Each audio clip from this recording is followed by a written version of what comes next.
How's it going, guys? Today, we're taking a look at two very big sets. So, today I wanted to take a look at the new UCS AT-AT and compare it to the UCS Star Destroyer. Now, I would have loved to also have the UCS Millennium Falcon as part of this comparison as the big three LEGO Star Wars sets at $700, $800, and $800. I unfortunately don't have that set.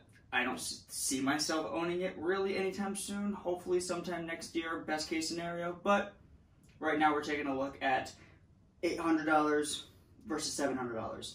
Which one should you buy?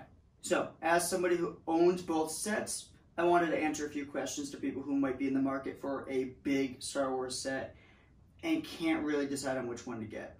Now, once again, this does not include the Star Wars UCS Millennium Falcon, but there are two very, very good choices if you have a lot of money to spend on LEGO Star Wars here on the table today. So, there's a few categories that I want to kind of pit these guys against each other in, and the first one is value. You have, let's say, $900. You can buy this set for $700 or this set for $800. You don't know which one to get. So, the first thing you obviously ask is, which one am I getting more out of? Which one am I getting more value? Which one has a better value? Which one am I getting more bang for my buck? A lot of people like to look at price per piece.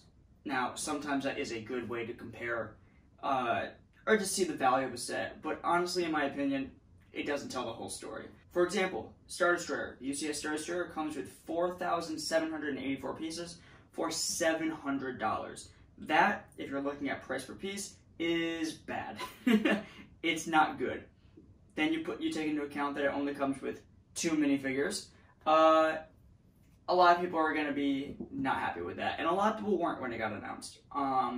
However, a lot of them are very large gray plates, and the set is hollow, so for $700 you're getting a set that is, in every dimension besides height, significantly bigger than an $800 set. It's just not a great comparison to, it's not a great thing to determine value by itself. Now, if you are worried about that, maybe it's not for you. But at the same time, you gotta remember, a lot of these pieces are very, very large. So you have 4,000 pieces compared to 6,785 pieces for $800. Obviously, this one's a little better. Obviously, the price per piece on neither of these is as good as the Millennium Falcon, but again, that's not part of the comparison here today. But yeah, like I said, 6,785 pieces for $800. Better, a lot of people are still not happy with that. I don't really know why, because once again, a lot of bigger pieces, they cost more to produce. Also, a lot of people complain about this, but there's nothing we can do about it.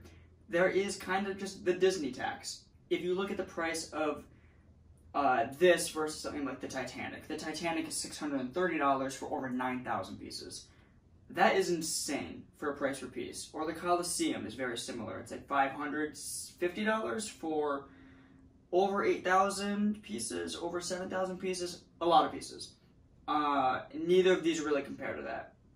But they are Star Wars licensed, and Disney does take a pretty hefty cut of the price of a set and how much you pay for it. So at the end of the day, you can't really blame LEGO, because at the end of the day, they would be losing money if they sold it for how much they would sell their own licensed stuff, like Creator Expert or Modulars or, you know, anything like that. They'd be losing a good amount of money. It's hard to make that a big deal when it's, you know, an issue with every Star Wars set.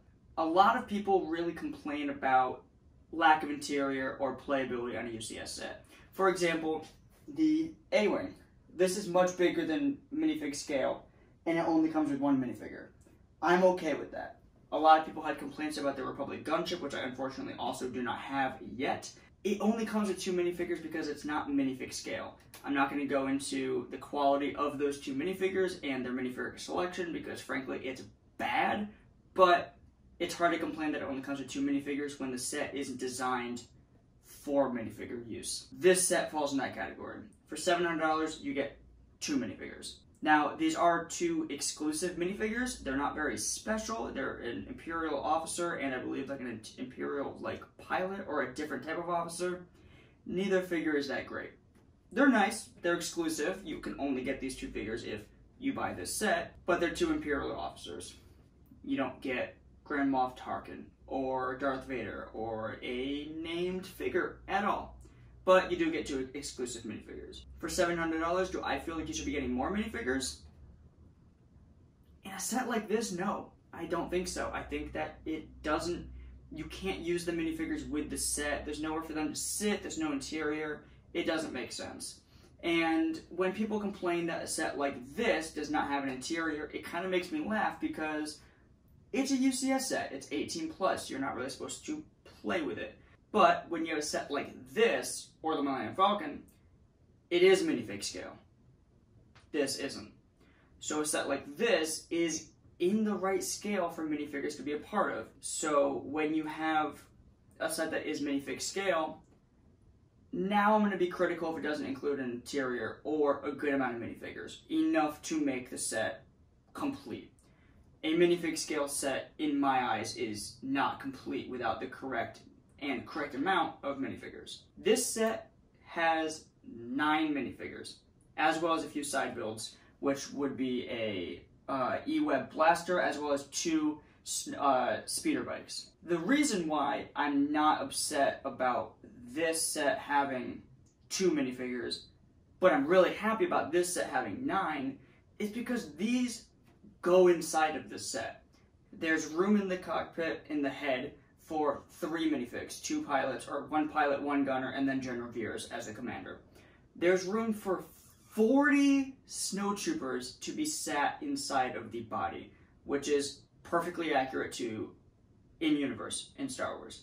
There's also room for 4 snow speeders in the back, as well as room for cargo, which would be stuff like the E-Web blaster. That kind of gets to a point where you're like, what's more important to you? Purely the ability to look beautiful on a shelf and have an insane presence in a room, in a collection. Like, this is a centerpiece. This is the centerpiece of my collection. I have a crazy amount of Lego sets. A lot of this room is Lego, and this room is Lego in our living room. Nothing gets people's eye. Nothing catches their attention and just immediately blows them away like the Star Destroyer. This set included. This set has an insane presence to it. This thing will take over your collection, and it doesn't matter how crazy your collection is, this one will always shine the brightest when someone walks into the room for the first time. So, if that's more important to you, I think this is the set to go with. However, this set does make a statement. It is huge. Look at it next to me. I am not far behind this set. It is 25 inches tall. This thing is insanely big. You also get the added benefit of having a full interior, having the posability of the head, and you can pose the legs. You can set up a scene around it. If you're making a mock of the Battle of Hoth, you can have this in there, and it's perfectly accurate. It's minifig scale. It's the exact scale you want for a mock, and that's not something you can really do with the Star Destroyer. I can't really see this being used in a mock. I have seen some mocks and also some like Leppen sets that you can buy with a similarly scaled Star Destroyer flying over Jeddah, which is from Rogue One. That looks good. It's not like a diorama of a battle or a scene. This has a lot more options for posability and displayability. You can display it with the panels off and show off the interior. You can display it with the legs moving different ways. You can have Luke hanging from the rope. You can have troops deploying out of the side. You could probably modify it in a way that the neck isn't built the same way, and you can have it kneel down after the snowspeeder trips it up. The possibilities are kind of endless when it comes to displaying this thing, but does it have the monstrous presence the Star Destroyer has? Before I get to the final thoughts, I wanted to do one more thing, which is practicality. When you get a Lego set that's creeping up in the thousands and thousands of pieces, you start to think, okay, how do I pick it up? How do I move it? I build on this table. It's never set up here. I'm only doing this for the comparison. It's usually set up in the living room, or if it's a smaller set, sometimes I'll build on my desk. I never build a set where it ends up being displayed. That was my point. So when I finished something like the Star Destroyer, it was a bit of a nightmare moving it for the first time. It's very scary. So something like this, you can't just pick up and move. You have to actually remove a couple of panels here. You can remove that one, and then you can remove that one. And then it shows off the massive Technic skeleton inside of it. And then you can pick it up very carefully and move it around. Also, there is a USB cable hanging off the bottom of the Star Destroyer. That does not come with the set. I got an aftermarket light kit for the engines. I'll show that on screen right now of what that looks like, but that's not part of the actual set. So if you want to do that, you can go to a company like I did, Light My Bricks. I believe they're set in Australia. They make great products. You put the lights in after you build it. They're awesome. But this thing is scary to move. I hate moving it. I've only moved it once. Really, I only move it when I move the shelves, which has been maybe twice since we moved in, and then now. I don't like picking it up. It scares the hell out of me. It stresses me out, and I don't think that that's something I can ignore. I feel like that's something that I have to say. But at a certain point, how much more can the LEGO designers do? Like, they make the set that looks absolutely amazing, and is a relatively fun build, but, you know, looks this good on display. It's not meant to be played with. You're not swooshing it around like a play set. You know, you're not playing with it. You kind of are supposed to build it, put it on a shelf, and then look at it. So it's not the most important thing in the world, and I know a lot of people are going to have less concern about that than I do, but at the same time, it is very important to me. On the other hand, you can just pick this one up. You just want to make sure that all of the weight is kind of being held up on the middle. You don't want to pick it up by the head or by the legs or by the butt or anything. This set does not worry me at all. This set is incredibly sturdy. It is very compact. And I think that's a big issue with why a lot of people are complaining about this set and why it doesn't look like it's worth $800, even though it is massive. I agree, it doesn't have the presence that this set has, or even the Millennium Falcon, and the few times I've seen it in person. This set doesn't capture your, gaze right away. It's not as big. It is big, but there's a lot of hollow space in between the legs. It's very lanky. It's very thin. It's not a massive, massive set in comparison to the Star Destroyer and the Millennium Falcon. That's because this set is thick. It is a very compact build. Everything you're looking at has layers and layers and tons of bricks and mechanisms inside, so that when you pick it up and move it, you feel safe moving it, that's not the main reason. The main reason is because of the strange shape of it and the legs and stability and making sure that it can hold up its own weight. But at the end of the day, this thing doesn't scare me. This thing I see in my nightmares. You have the money to spend, you go to the LEGO store, both are in stock. You're very lucky you're not finding this one in stock anytime soon. But which one do you buy? I cannot recommend one over the other. I cannot think of any improvements that could have been made to either one of these. And yeah, I could have said, oh, they could have thrown in more snowtroopers, or this set could have had more minifigures, or this set or that set, or anything. Genuinely, at the end of the day, I think both these sets are perfect. I think they're both worth the price. I don't look at price per piece that much, really, when it comes to big UCS sets like this, because this set is worth $700. This set is worth $800. At the end of the day, it's what's more important to you. Are you more worried about the ability to display a set in more than one way, in being able to display it as part of a mock, or with a battle going around it, or with the interior exposed, with the minifigures as a part of it, with a snowspeeder flying by? Or do you want it to just look insanely cool on the shelf? Which this one also can do. Nothing does it like this set. This is the coolest set I own.